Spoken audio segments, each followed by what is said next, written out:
there's not much going on in this dude's head. Okay. I imagine in this guy's head, his inner monologue is like one word at a time. Punch, punch, block. Tired. Punch, punch, block. Sit on stool. Tired. Drink water. Okay.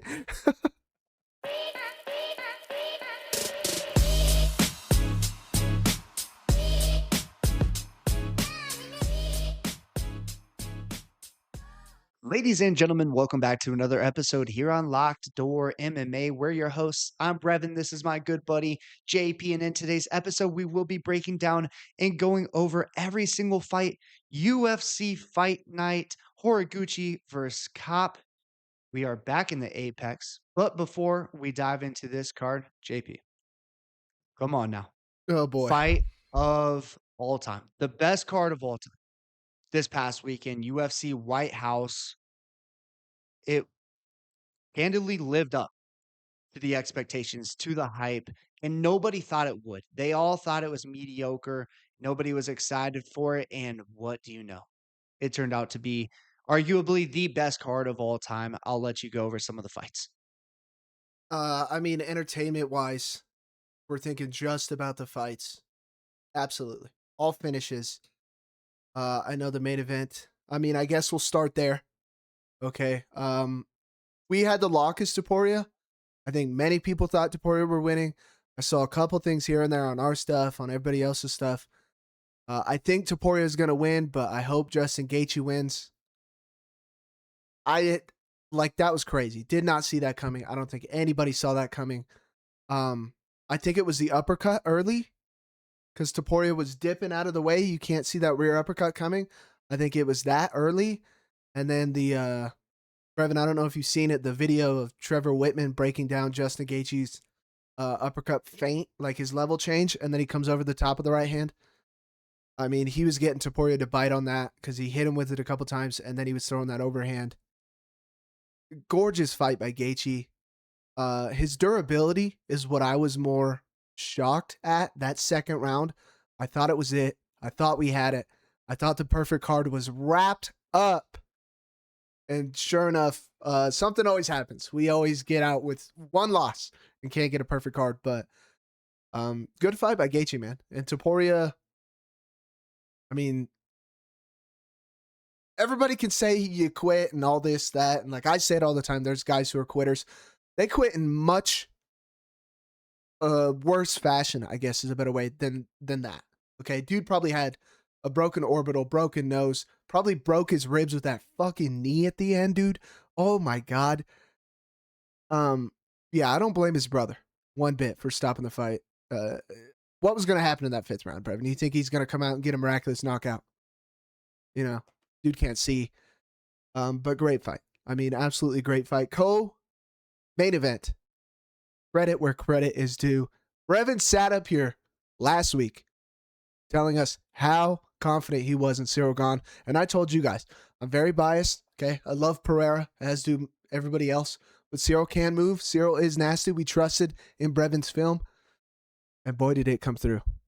All right. I'm putting that one.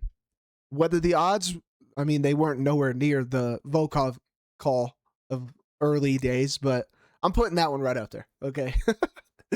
All I'm week. certainly putting it up there. Yeah, I mean the eyes on that fight were much greater than the Pavlovich and Volkov Oh, yeah. fight. So I'm happy with it. I really am. I spent a ton of time doing research. Felt very confident on Cyril. He pulled through for your boys, so good call there. The back of the head stuff, I get it. I believe I mentioned it in the breakdown. I don't like Cyril because of that stuff for the eye pokes and stuff like that, but we're coping a People little act too hard.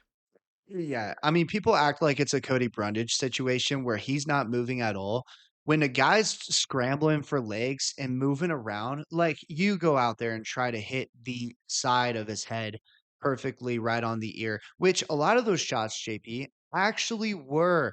There was a lot of shots that got home on the ear, didn't hit the back of the head. I think some of the hammer fists towards the end did clip the back of the head, but Pereira's moving around on his leg. Like, you're in a fight. You are Yeah. in a fight. It wasn't a deliberate, "Oh, I see the back of the head. He's moving or he's not moving. Bam, elbow to the back of the head," or anything like that. I mean, he was trying to adjust his target as well. So, good fight. I don't think all the people making excuses. Prayer was already out, dude. I mean, the end was gonna happen no matter what. Like, Yeah. he wasn't surviving. I mean, the No. damage was already done. So, He was hurt crazy fight though. bad, dude. That step and jab. Oh my goodness. And that was one of the things Brevin said, that jab that Cyril's gonna work behind. It looked phenomenal. It looked phenomenal. But yeah, go watch Herb Dean's breakdown of what the back of the head is, because it's not what most people think it is. It's like the nape of the neck and then the mohawk area. Whatever. But it also differs per state commission. And that's the True. BS thing because no matter what state you're in, it's going to change, but then us as fans at home, especially for the casuals out there are like, "Oh, I've seen that before and that was ruled a foul and they took a point away in this fight." But they may have been fighting in a state where the target of the quote unquote back of the head area is different or a bigger region because that does come into play. Mm-hmm. True. Yeah. And I mean, he could have told him, in the back, like it wasn't or it is, whatever. We don't know what Herb told him in the back when he's breaking down the rules. Yeah, I know Pereira was apparently talking to him about, hey, watch the back of the headshots, stuff like that. But whatever. Nevertheless, Gon got that win. O'Malley gets finished. Fucking gorgeous. Eamon Zahabi's game plan, trash. Don't know what we're doing. Okay. You're landing calf kicks, sure. We're not doing anything after that. We're not throwing our hands. Nothing. Good finish by O'Malley. Roofy hopefully retired Chandler. That was tough to watch. My God, Chandler couldn't get to him. Bo Nickel on the feet. Nasty hands. Bo's progressing. All right, watch out. And then Diego Lopez, Steve Garcia started the night out with a bang. Phenomenal. Diego's a dog. Steve was laying in too, though, so Steve looked good as well. And then the one I have not talked about yet, and that is for a certain reason. Josh Hokett dominates Derek Lewis and then does what he does on the mic. Okay. Look, we've said it many times. Love him, hate what he says, he's a piece of shit. Whatever. It's whatever. Dude can fight, first of all. Second of all, 90% of social media is doing exactly what he wanted you to do. You guys are complaining about it. You're reposting the video. You're posting fucking books of paragraphs of trying to shit on him. You're giving him the audience, the media, the attention, everything that he wants. Don't like it, don't watch it. I'm not going to even speak about all the political bullshit of people that hated this card. You guys just can't watch fights and enjoy it. If you don't like it, then don't watch it. My Lord, I'm tired of hearing people complain about it online, but yeah, Hokett does what he does, says out of pocket shit, wins a fight. What do you know? Yeah, and he looked good doing it. Very confident in his hands, standing and trading with Derek Lewis the way that he did. And then in the wrestling, of course. A lot has been said about the armbar attempt, but Yeah, yeah. And then him screaming with it. I liked it. I like I like him showing that he's a dangerous heavyweight because he can do so many things really well. He's fast, he's quick, and he pushes a very tough pace to keep up with for heavyweights. Um, JP, if he does get the Pereira fight at heavyweight, what are your thoughts on that matchup? Oh man. Um wow. That one's tough. That one is tough. He pushes a good pace. Herrera's big as shit. And I He's think big. he's I got think better the takedown defense than Lewis. Yeah, I think the size would come into play. Lewis didn't want to be in there after the first couple exchanges, like we said. And for all those in my comments saying Derek Lewis, he's the GOAT, knockout king. Yeah, your boy's done. Um, anyways, we said that, but great card overall, nonetheless. Phenomenal outcomes, all knockouts. First time in history, an entire card has been finishes like that. It's been a heck of a past weekend, but JP. We're ready for this weekend. Okay. Yes, it's a fight night, but the boys are dialed. So, first and foremost, if you're new here to the channel, make sure to hit that subscribe button. It's free to do. Help the boys on the road to 2K. Like the video and leave a comment which was your favorite fight from the UFC Freedom 250 White House card. Let us know in the comments below. Before we dive into this card, we also have a quick word from today's sponsor. We are so excited to announce that we have partnered with Sleeper. Fight Night is already electric, but Sleeper makes it even better. If you think you know UFC, you can use that knowledge on Sleeper picks by choosing more or less on projected stats for your favorite fighters and athletes. Maybe you're looking at a high volume striker to rack up fantasy points, or a grappler who could control the fight and pile up scoring through takedowns and control time. You build your entry, follow everything live, and sweat the card with your friends right inside the app. Sleeper also gives you fast scores, news, alerts, live stats, and real time chat, so it's a one stop shop for fight night. Download Sleeper today and use code LOCKED when you sign up to get a 100% deposit match up to $100. That's code LOCKED on Sleeper. Terms and conditions apply. See Sleeper's terms of use for details. Currently operational in over 25 states. Download the Sleeper app today. All right, JP. First fight of the night. We've got Shane Collins, undefeated, taking on Atari Tanzilovi. Right out the gate, tough one to call. Okay, this is gonna be a good one. And what's funny about it is you got one guy, Shane, that trains with Aljo or has trained with Aljo, and you got the other guy in Atari who is trained with Marab. So that is very funny. We'll get to see two teammates, proteges, I guess you could say. But Shane's hands are good. Okay, his boxing pretty crisp. His technique very good. They're fast. He will mix it up and go to the body. Okay, he's got good pressure. He'll come forward. His hands are always high. And then when he gets you on the fence, he'll double up, go to the body, just like Deporia kind of thing. Okay, and it's pretty gorgeous to watch. He's got good calf kicks. From what I can tell, his takedown defense is pretty decent. Okay, his hips are pretty good. We are stuffing the head, getting our unders. Atari is probably going to look to wrestle. He did look to wrestle against Musasa on the Contender Series. My problem was, though, even though he got him down, Musasa was getting up pretty easily. And then he started to stuff a couple of them. Atari can strike, but it's a lot of wild shit. It's a lot of jumping switch kicks, spinning heel kicks, question mark kicks, 1-2 with a wild overhand. It's a lot of wild shit.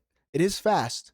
He's probably going to be fast to start the fight, or faster, I should say. But it's very wild, and we saw Daniel Santos do that not too long ago. It gasses you out if you don't get that guy out of there. And Shane's hands are high. He is defensively sound. His technique for striking is very good offensively and defensively. Close fight, but we're gonna roll the dice, take the undefeated guy where you're taking Shane Collins. I think anytime you see a situation where one guy's throwing really big shots and then you have a really technical striker on the other side of the octagon, usually it's the precision and the technical striking that gets the job done because you are gassing yourself out and you're leaving yourself open to counters and strikes coming your way. And we saw that in the Taporia fight. Big shots, but Gaethje's coming right back down the pipe with uppercuts and jabs to piece you up. So give us Shane Collins, make it 8-0. Oh. All right. Next fight. Can I call him the boss? We got Leon Shahbazyan taking on Levon Chokheli. I believe it's the older brother of the boss. I think it's the older one. I don't think he's younger. There's only one boss. There's only one boss. Okay, and this one is the awkward boss. That is for goddamn sure. He is big. He's 6'4". A grappling guy that likes to be on his back and likes to pull gilly. Got quite a few subs. His submissions are against absolute fucking bumps. Okay, excuse my French, they're bumps. All right, his striking, very weird. Okay, sometimes it's straight, sometimes it's not. He won't move his head. He'll go straight backwards. He's got a nice little check hook if you're pressuring him at times. Doesn't throw it that often. But he is real wild. He'll run at you and he's real wild and he'll just throw his arms out. Doesn't have a lot of power. Okay, his hands are pretty inconsequential if you ask me. His takedowns, he's not really looking for doubles or singles. He's looking for trips in the clinch, stuff like that, gillies, right? Uh, Levin or Levan, whatever it is, he's a big boy, yoked. Okay, this dude's gonna throw fucking haymakers. He's gonna try and take your head off. He can somewhat wrestle. He is Georgian. Okay, he also trains with Marab. My biggest thing is he's like the guy we just talked about, Atari. He will throw big and wild. Everything's looping. Everything's over the top. That being said, Leon does not move his head and he goes straight backwards. I think one of those looping over the top shots connects. I think Chokheli's takedown defense will be good enough. I don't think Leon will be strong enough to take him down. And Leon's going to be comfortable on his back trying to throw up subs. You guys know how much we hate that shit. We're taking Chokheli, and we are taking him by KO. We take him by doctor stoppage. Just looking through his record on Tapology, there's a lot of doctor stoppages with this guy. So JP wasn't lying. When he throws, and he might split your eyebrow open and have the doctor come stepping in. But you never know. The ref might overrule it. It's a possibility. Hey, yeah, we didn't even touch on that. That was crazy. No, fight's over. He can't see. What? Huh? No, it's not over. We're going. Get out. We're going. He says he's good. He says he's Well, good. I know for a fact it was because it was the main event at the White House in front of Donald Trump, in front of Dana White. And Yeah, man, oh man, you can't just have the doctor stoppage right then and there. When the fighter's up, like, I can go, that's a tough spot to be in. And I exactly. think that's why we saw for the first time the referee be Exactly. like, yo, this is an inexperienced doctor. Yeah, I think that's what they came out and said. So crazy. that's exactly what I said when we were watching it. And I was like, unfortunately, he's got to go out. If he's going to lose, unfortunately, he's got to go out. Yep. 1,000%. All right. Moving up this card, we've got two women here. Rosa is taking on Luana Santos. Flip a coin. All right, guys, flip a coin. Yeah, this one, it's a close fight. Actually, don't do that. Last time you flipped a coin, JP. Miss perfect card. On the one I flipped a coin on. The women's fight said, fuck it, just flip a coin. That is the one that lost me the perfect card. um, but this one is a pain in the ass. Okay, close lines. Rosa, she's very technically sound, striking, defensively, grappling, all of it. Okay, she's very well rounded, heavily experienced, probably going to be the better striker. My problem is she doesn't do enough. She never does enough. She has not gotten a finish in the UFC one time. Decision. Go look at the over 2.5 or fight goes distance on this one. Guarantee you it's like minus 600. Okay. She might outstrike Luana. If Luana gets her to the ground, Carol's not going to do anything off her back. She doesn't get up. She does a body triangle off bottom. That basically tells you they're not trying to get up. They're trying to be safe. That's what she does. She might outstrike her. If Luana gets her to the ground, I don't think she's getting up off her back. At the end of the day, I don't want to pick somebody who's not going to do enough when they're clearly winning. And that means anything crazy can turn the tide of the fight. Small cage. We're taking Luana Santos. Dog money, I guess. We're not going to touch it, but she's gotten finishes, and I think she's going to do more. Give us Luana. Yeah, I just think, like you said, it's the takedowns that Luana can threaten with. And Rosa, we've seen off of her back, just gets too complacent. But unlike Shahbazyan, I feel like she just has zero things to offer. So that's a problem, right? And then you're just accepting being on your back, and without the threat of the submission. All right, moving up, we've got Michael Aswell Jr. taking on Gaston Bolanos. Simple one here for us, guys. Um, Michael Aswell trains with Joshua Van in that gym. Good hands, a little wild. Yeah, I think sometimes people hype up his technique a little too much. Um, Gaston is a kickboxer that's not that great. And it blows my mind. He's supposed to be this good kickboxer. This dude misses more calf kicks, more leg kicks than I've ever seen anybody miss. He will open with them, he won't be in range, and he'll just miss them. He'll whiff. He throws naked calf kicks all the time. Cannot stand that. Doesn't set him up with his hands. Doesn't move his head either. Just puts his hands up to cover his head and goes straight backwards. Doesn't cut angles. And if they grapple, which neither guy probably will, but if they do, I do not think Bolanos has anything. His takedown defense is not good. I think Aswell's going to be stronger. I think his gym is better. I think he's got more power in his hands. I think he's going to be faster. We're taking Michael Aswell.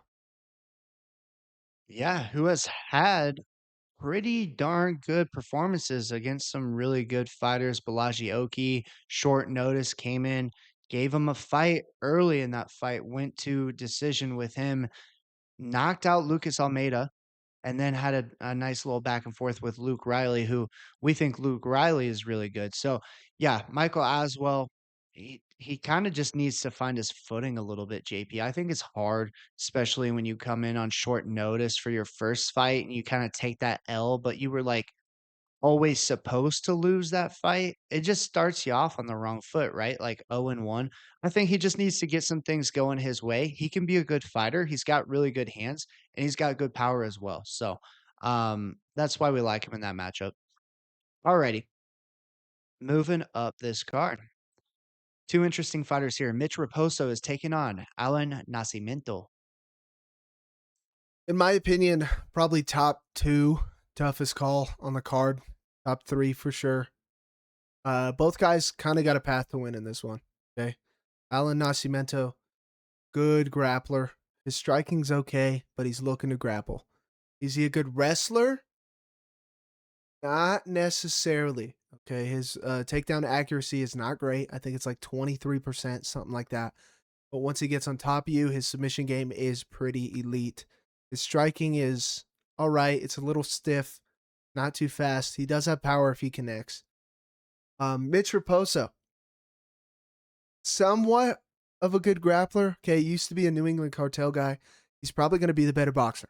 Okay, he's going to have better hands. Do you think he's going to be able to stuff Nascimento's takedowns is the question of this fight. Okay, if you're a dog chaser, Mitch Raposo's probably one of the better spots on this card for you. It just depends on if he boxes him up. My thing is Mitch doesn't throw enough volume. We are in the small cage, so that's going to lean into Allen's game plan. Okay, and Allen's submitting people like Cody Durden, Jake Hadley, who Mitch Raposo did get submitted by. I mean, that's a little MMA mathy, but and then he's taken Filio to decision, and they're grappling. Filio out-grappled him, didn't, whatever. But Nascimento did win, and Filio's a good submission grappler as well. So it just depends on the takedown if he can get it. I think the small cage helps in that. Close fight, man. Good fight. If you're dog chasing, I don't blame you. But we are going to stick to our guns. We're taking Alan Nascimento. Yeah, I mean, 4-fight winning streak, JP, and Nascimento, I think, is an apex merchant. He does a lot of good work in that apex. He fights there a lot, allows him to cut the cage off. And sure, the takedowns from range aren't necessarily the best or the most accurate, but sometimes in the exchanges, in the striking exchanges, he can slip a punch and then all of a sudden he's on your hips, or maybe he takes the back. And if he has your back, he's really dangerous. And I'm not going to lie. We haven't been the biggest fan of Nascimento's striking because he leaves his chin up a lot. He just throws big power. He can get caught. Mitch Raposo, he throws an overhand right. He can catch people. But Nascimento's just pure grappling and strength has really come to play as of late. I mean, especially against like Rafael Filio. He was picking him up, had the body lock, Yeah. dropping him, mat return, just domination. And then Cody Durden, good submission guy as well, good hands at times, hits him with the anaconda there. Mitch Raposo, yes, he can be good, but man, Nascimento's grappling is on a whole nother level. And if he does have the opportunities, if he is on the back, if he does get this one down to the mat, he's just levels above Raposo, which is why we got to take Nascimento. He is going to be much bigger in this one as well. He's like 3 inches taller. Going to have a big reach advantage. We just got to make weight. Man, he's had problems in his last two fights. We got to make weight. There's a couple guys on this card that have had issues making weight. All right, moving up, we've got Bia Mesquita taking on Melissa Mullins. Squash match. All right, squash match all the way. We're taking Bia Mosquito. Short and sweet. Melissa Mullins looking to get her grappling off. If she doesn't, she struggles. Bad thing for her, she's going up against a world-class jiu-jitsu practitioner. Okay, Bia is disgusting. In her last fight, we talked about we did not like her striking. We don't like her hands. They're not that great. Well, then she went out there and let her hands go and beat up Monty or whoever it was. Okay. So if Bita's going to start having confidence with her hands, let her hands go, make the person worry that they just can't walk her down. And then she's in on the hips, then she's taking you down, crawling on your back and all this. She is going to be a problem. We're taking Bia Mesquita.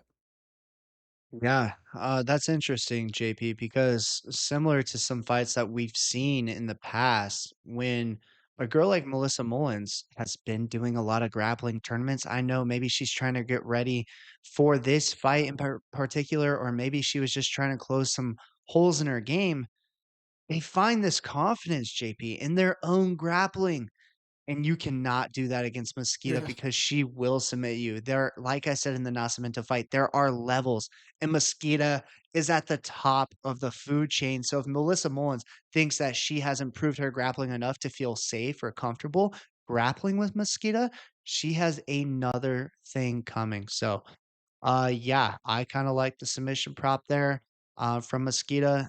You can also look at the KO or submission, little double chance because Mesquita, I think, has improved in the striking as well. When you're so worried about the takedowns and so worried about the grappling, sometimes you leave yourself open to big shots in the striking. So give us Mesquita there.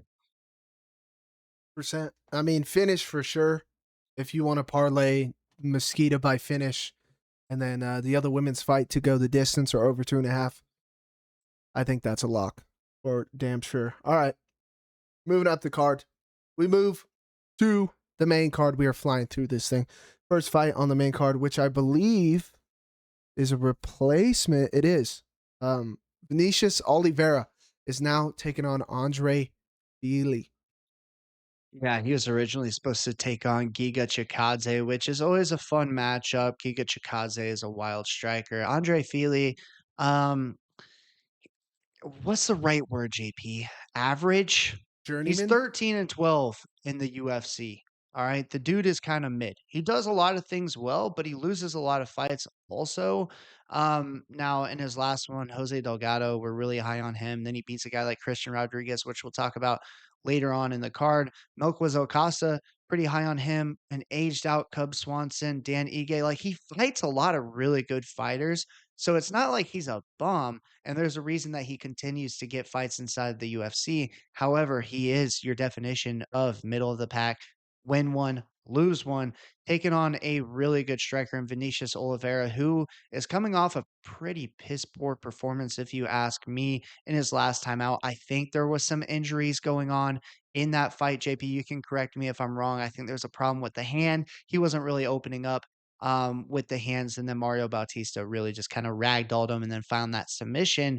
But another guy who is a very dangerous striker on the feet. He's quick with his hands and very powerful. He really plants down on his with his feet to land the big shots. And in this one, I think Fili, he can strike really well at times, but I think he gets hit a little too much in this matchup. And if you're getting hit by Vinicius Oliveira, you could be going to bed, or you're wearing a ton of damage. Vinicius Oliveira is the pick, and I think he gets it done inside of the distance as well. Look for him to have a good bounce back performance. Yeah, and I mean, in his last fight, he's going up against a very, very high level, well rounded guy in Batista. I think if Fili wants to win this one, I think he's going to have to dive into his grappling bag pretty deep. Vinicius is super fast, crazy explosive, and he's just got weird timing and weird angles of where the strikes are coming from. Right, so it's hard to say. Like Delgado, Fili had his moments with Delgado, but Delgado's going to stand in front of you, cut a couple angles, and then throw pretty orthodox strikes, good technique, stuff like that. Vinicius is going to jump, spin, and then hit you with an uppercut and then do some wild shit, do a backflip off the cage. You know, I'm being extra, but you know what I mean. He's just throwing crazy wild shit, and it just kind of throws off your timing. I think Fili's going to struggle with the speed and he's just gonna have to wrestle him. I don't see it happening. Next one, moving up. This one's a good one. This one is an interesting one. A prospect for sure. Melsik Baghdasaryan. Melsik Ballsack is what we call him. Why? I have no idea. Going up against, oh no, Murtazali Magomedov. Hey, pretty good. Fun matchup here because Magomedov is making his UFC debut. Baghdasaryan, JP, took a 2-year hiatus, came back to fight Jean Silva, and got absolutely starched Yeah. in the first round. So we don't have a ton on Baghdasaryan right now, like current form. He is someone that has power in his hands, in his kicks as well. Went on a little stretch where he was finding knockout after knockout, and that's ultimately what got him in the UFC. And then once he was in the UFC, he found another knockout. And then he just had a bunch of canceled fights and then had 2 years where he didn't fight, and then he's coming back against an absolute beast in John Silva. Now he's got another really good opponent in Murtazali Magomedov, who has the wrestling that you would expect from a guy from, Kyrgyzstan, right? He can wrestle, he can grapple, but he's also been working on the striking. He's not afraid to stand in there and trade with you. He has knockout power of his own, 5 wins by KO and 5 wins by submission. He is an undefeated prospect coming off the knockout victory on his Contender Series fight. I'm really excited for this kid. He's gonna be the pick, the highlight, Murtazali Magomedov to get it done.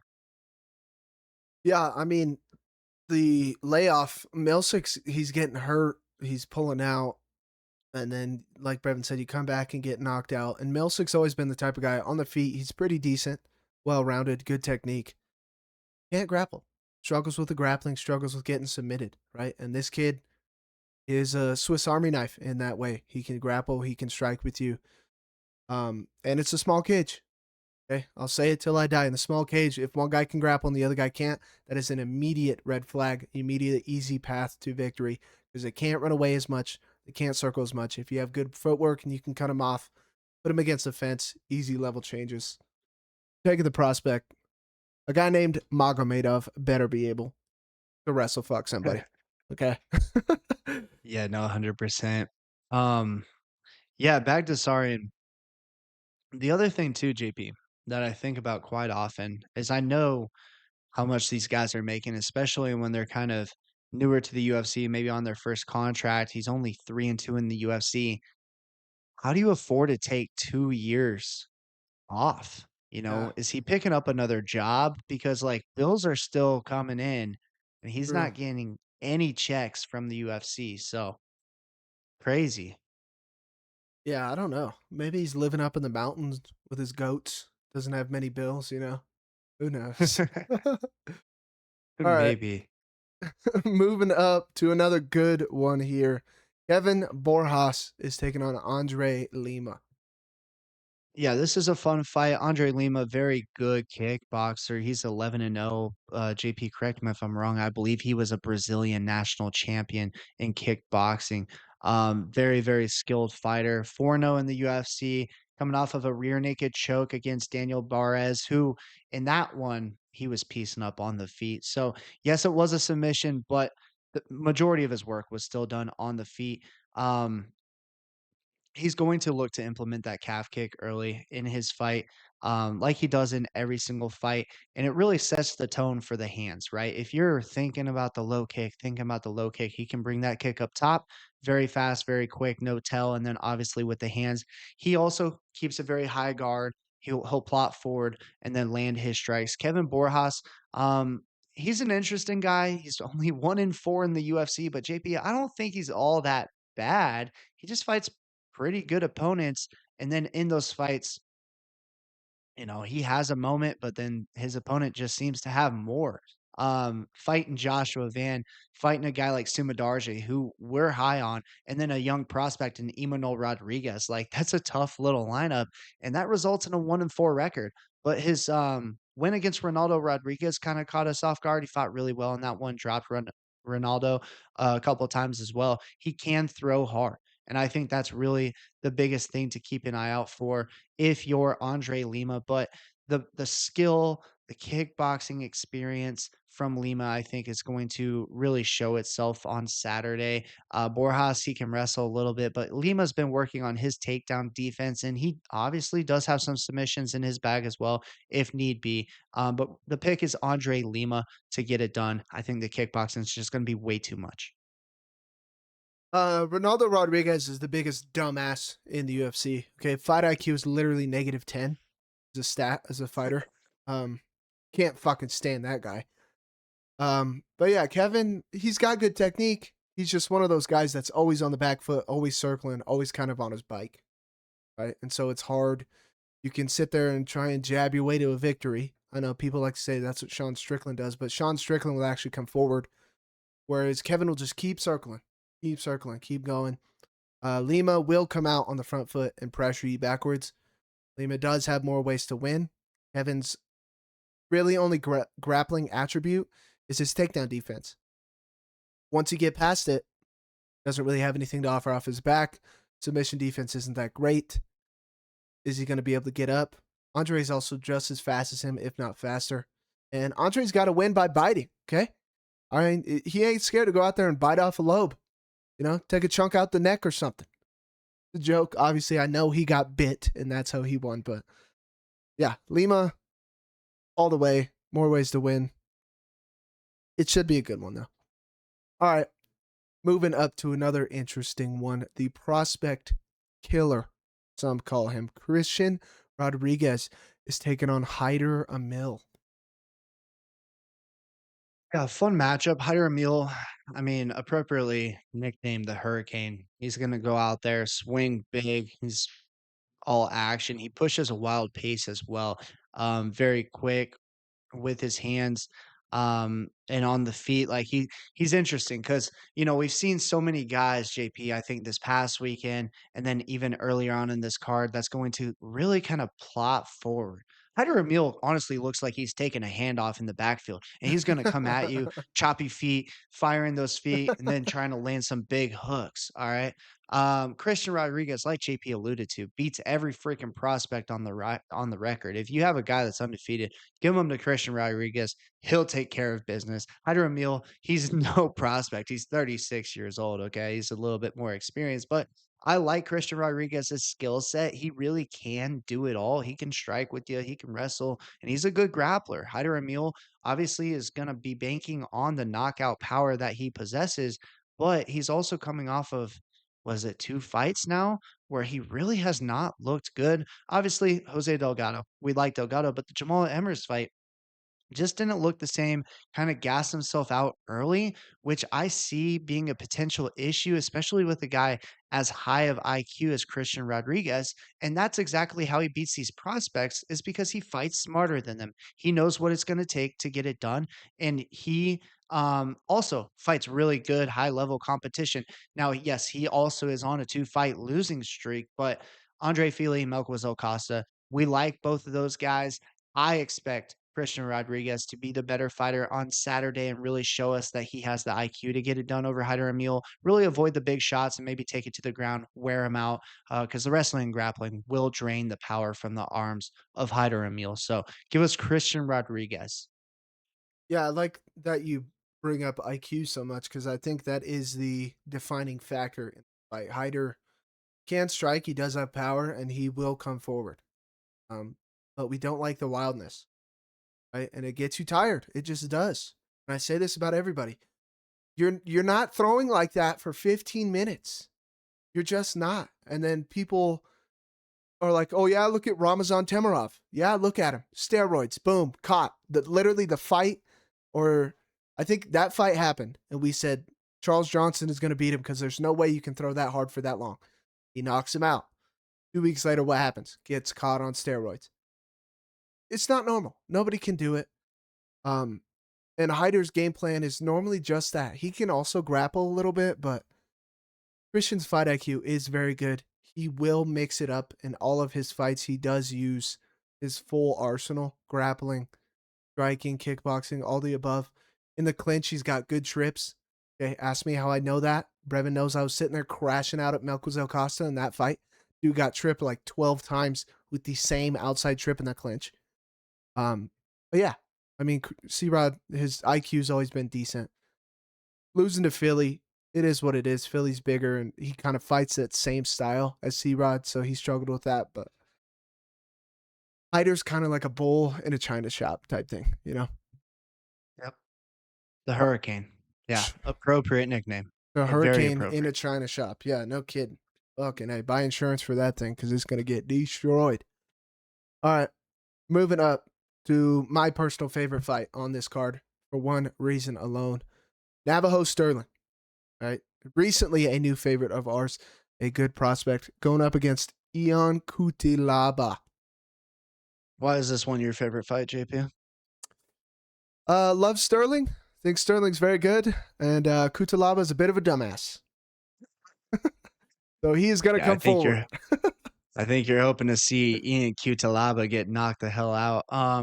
Cutelaba, like JP said, will come forward. I mean, he's nicknamed the Hulk. He believes in himself. He can put your lights out with his hands or take you down and submit you if he needs as well. Very fun guy, and he's always interesting too because he's one of these guys that he is always live as an underdog.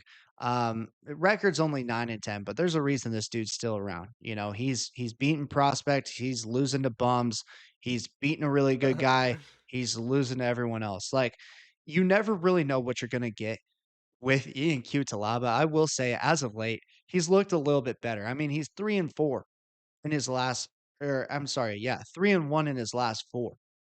Not too shabby. Whereas there's been times in his past where it's been worse. You know, he's been 1-3 in his last four. So you never really know. And I think that proves the point there. But Sterling, very good kickboxer. He's gonna want to stay at range. I mean, he is 6'4", with a 4-inch reach advantage. I think in this one, we've seen Sterling's takedown defense improve.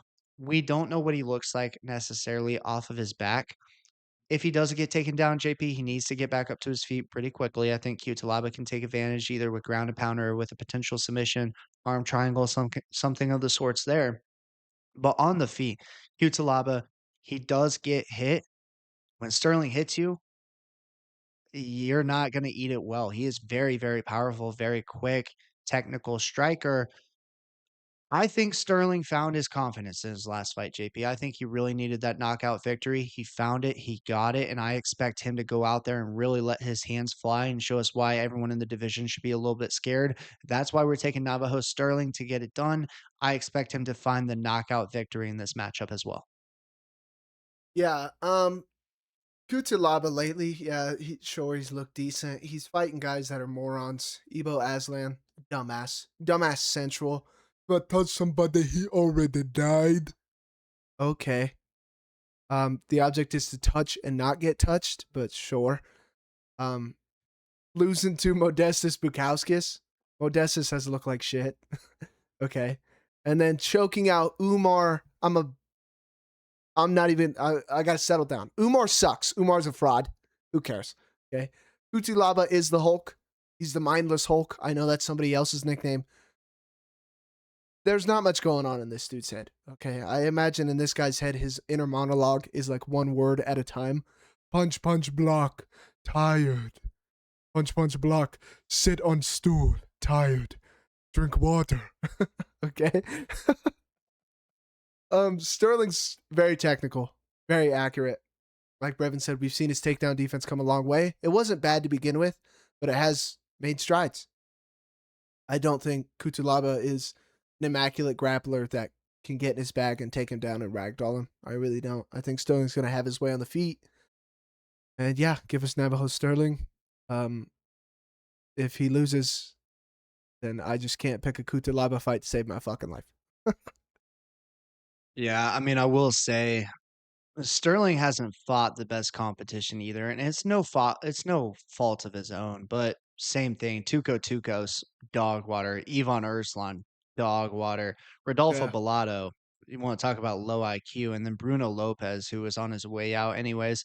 Not the best so far, but the skills are there and we can see them. I mean, he passes the eye test. I think this one helps his trajectory a little bit, even though Cutelaba is also one of these guys that we're not very high on at all. So expect him to get through Cutelaba, and then we'll see probably a much better opponent for him in his next fight. I mean, he's young, he's a prospect, right? He's only 28, he's 4-0.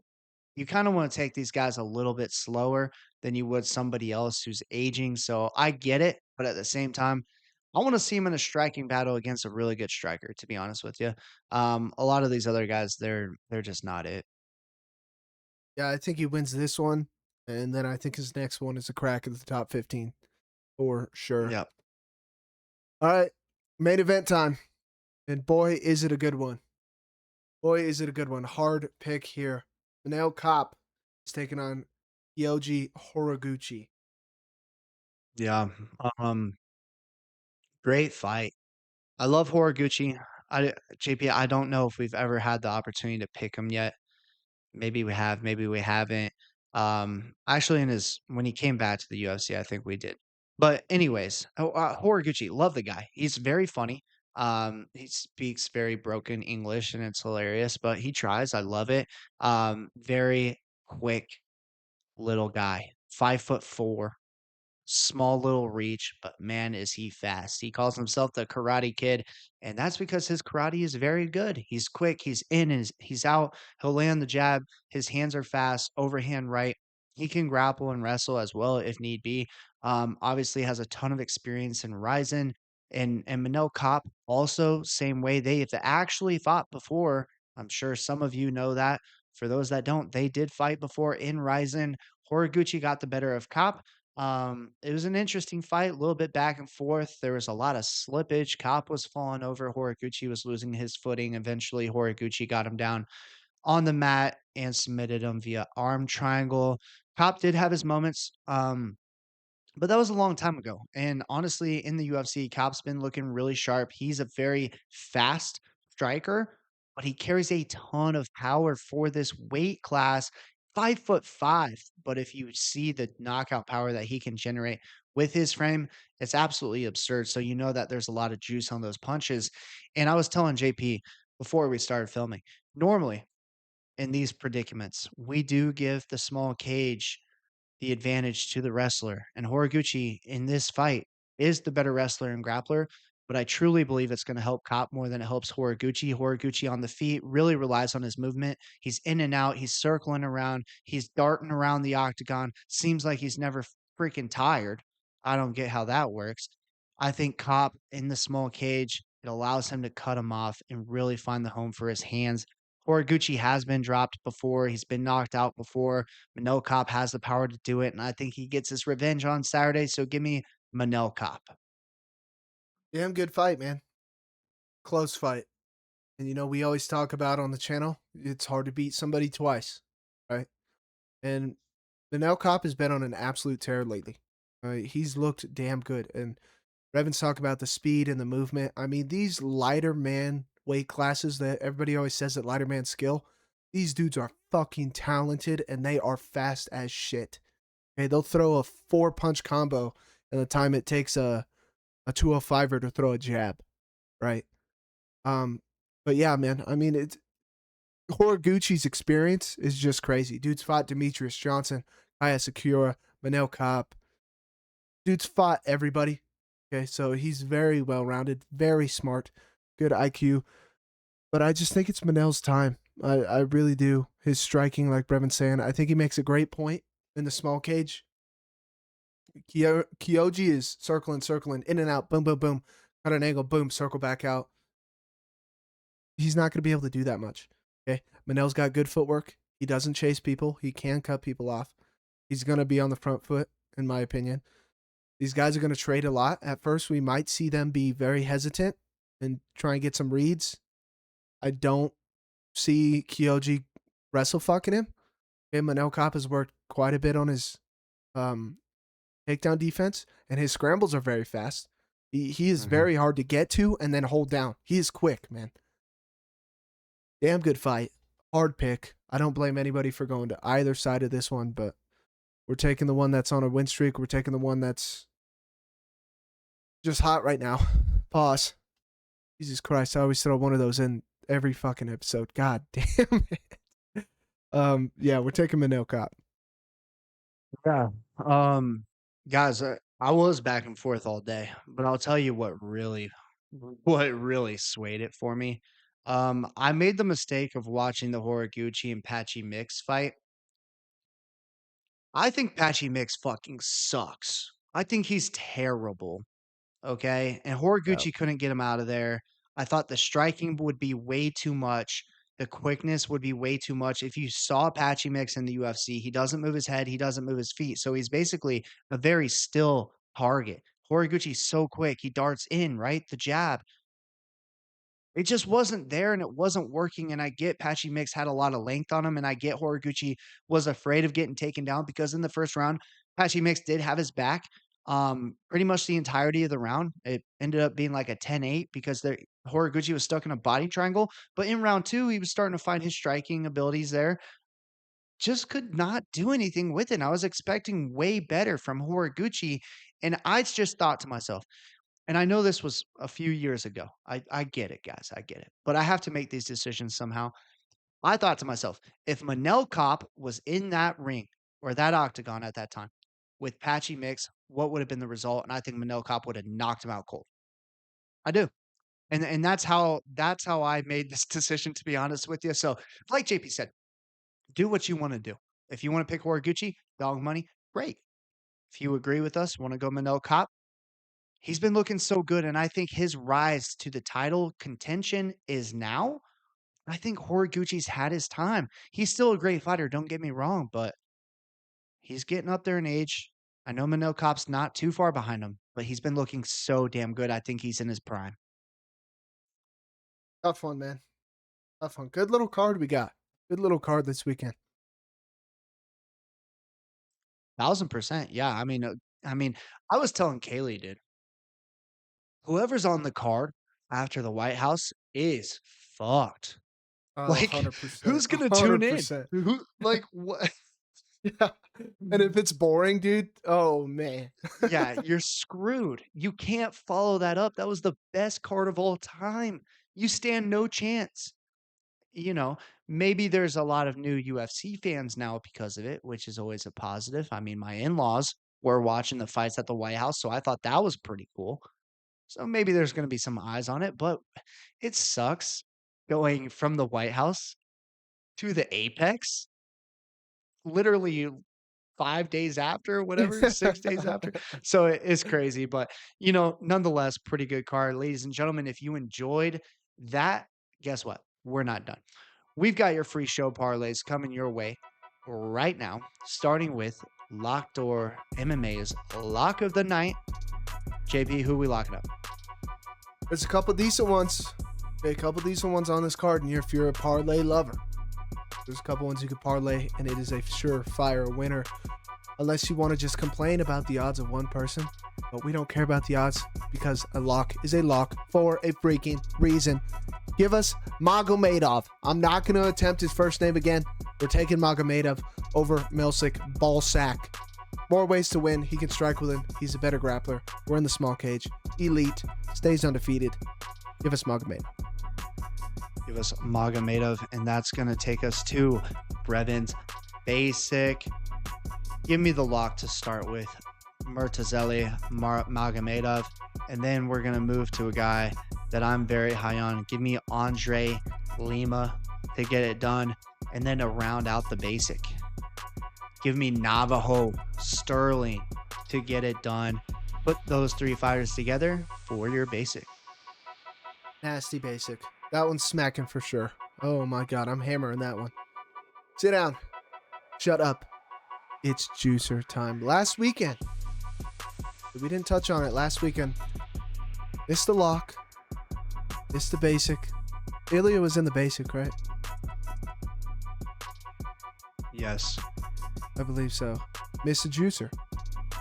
And we missed all of them because Ilya lost. Okay? Our eggs were in that basket. Missed Heavy. the Didn't perfect see that coming. card. Missed the perfect card. That one, we were very excited going to that main event. Okay? And that would have been a huge money night for us on top of the huge night for the channel. But that is okay because we return this weekend and we're smacking another juicer. Okay. This one this week. Just started off. Give me Michael Aswell over Gaston. He's knocking him out. He's beating him. Gaston sucks. Next one, Bia Mesquita. World class jiu-jitsu. Throw her in there. Okay, she is elite. She's a little spider monkey. Next one, Magomedov over the ball sack. Magomedov is a lock for a reason. He is nasty. Next one, Andre Lima. Possibly lock 2.0. Okay, you could say lock B. Magomedov's lock A. All right, give us Lima, throw him in there. And the final two, Navajo Stirling. We love him. We believe in him. And the guy he's fighting, I don't care what anybody says. All right, there's not much going on in that guy's brain. And the final one, Manel Kape in the main event. Might have to sweat that one out. Heavy, 6 legs, the juicer. And it ain't juice at all. It's really not. Which is crazy as a 6-legger. But, I mean, you can always tinker with it. This guy by finish, that guy by sub, this by decision, whatever it is. That is your juice. JP, I don't think it was shared with you. I don't think he threw it in the group chat. But Jacob texted me during the White House card a picture of his parlay, and he had the knockout parlay with all the fights besides Sean O'Malley. Sean O'Malley was a decision, and then the Gaethje and Ilya fight.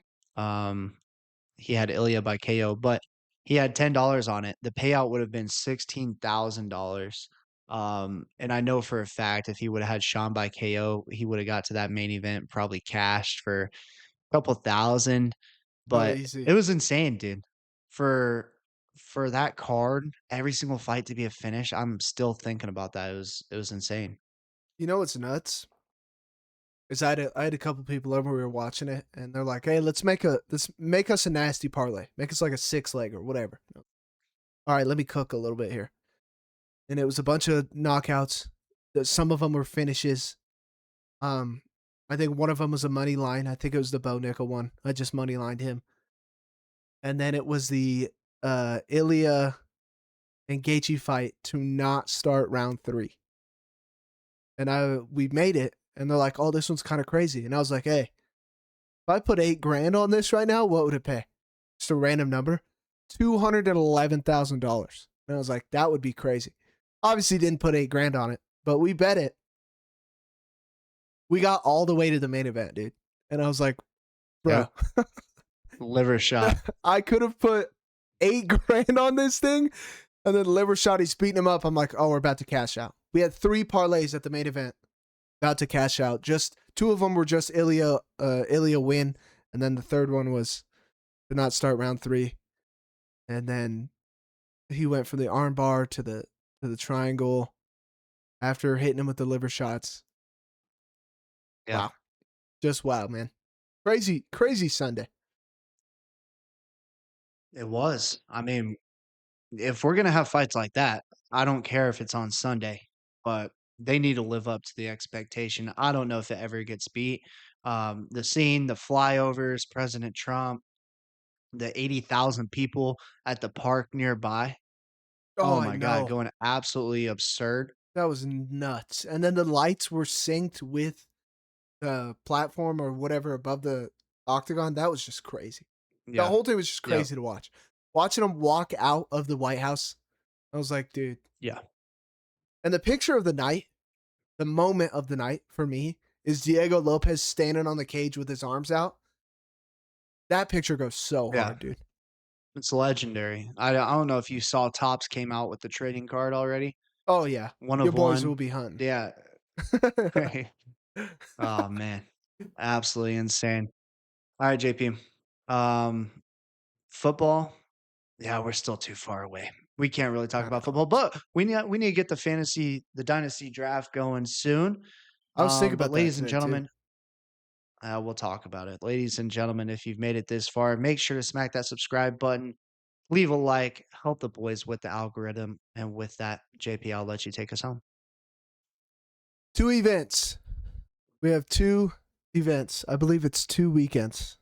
Yes, it is. Hold on. Let me double check the calendar. Okay, sometimes your boy's dyslexic. We have, counting this weekend, 4 more weekends. And the return of the Mac is here. Okay, so everybody lock in. 2 decent fight nights. Okay, next weekend, another fight night. We got Manuel and Fiziev. That one's going to be a good one. And then on July 11th, the King returns. And that is going to be, oh, man, that's going to be something special.